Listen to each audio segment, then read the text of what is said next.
L'article 8 se présente de la manière suivante. L'actualisation de la liste électorale définitive en fonction des données démographiques disponibles s'est fait dans le respect des délais constitutionnels et légaux. Alors, nous pouvons voter l'article 8 tel qu'amendé. Oui. Ceux qui sont pour, contre, abstention, l'article 8 est adopté. Le Sénat congolais impose la tenue de la présidentielle en 2016 dans les délais constitutionnels.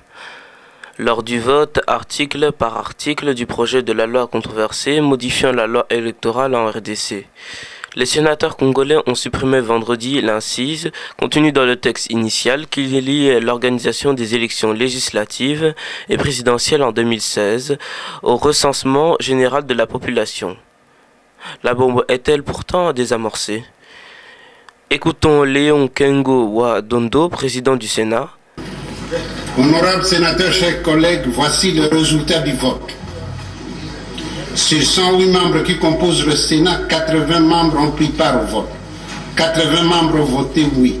Aucun n'a voté non. Aucun ne s'est abstenu. En conséquence, le Sénat vote la loi modifiant et complétant la loi numéro 06006 du 9 mars 2006 portant organisation des élections présidentielles, législatives, provinciales, urbaines, municipales et locales, telle que modifiée par la loi numéro 11003 du 25 juin 2011.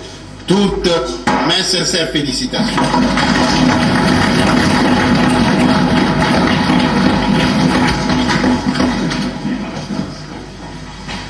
Chers collègues,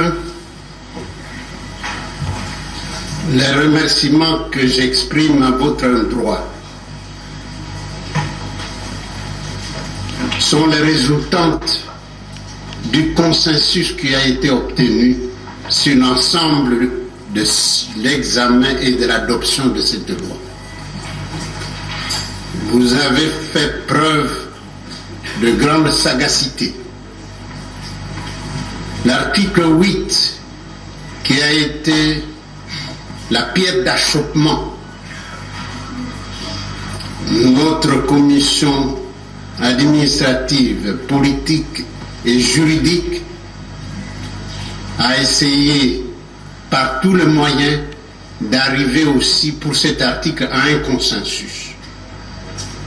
Les scories ont été enlevées et ce qui a été adopté satisfait tous les sénateurs ici, satisfait aussi la rue. Donc nous avons été à l'écoute de la rue. C'est pour cela que le vote d'aujourd'hui est un vote historique. Et je vous félicite.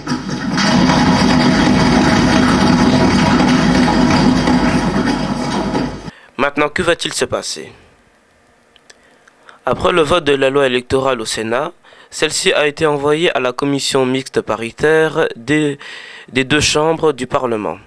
Il est question d'aplanir les divergences, étant donné que l'Assemblée nationale et le Sénat ne l'ont pas voté en des termes identiques.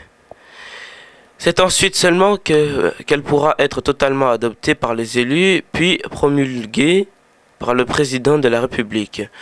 Pour la MPB TV, Jean-Signe Kéré.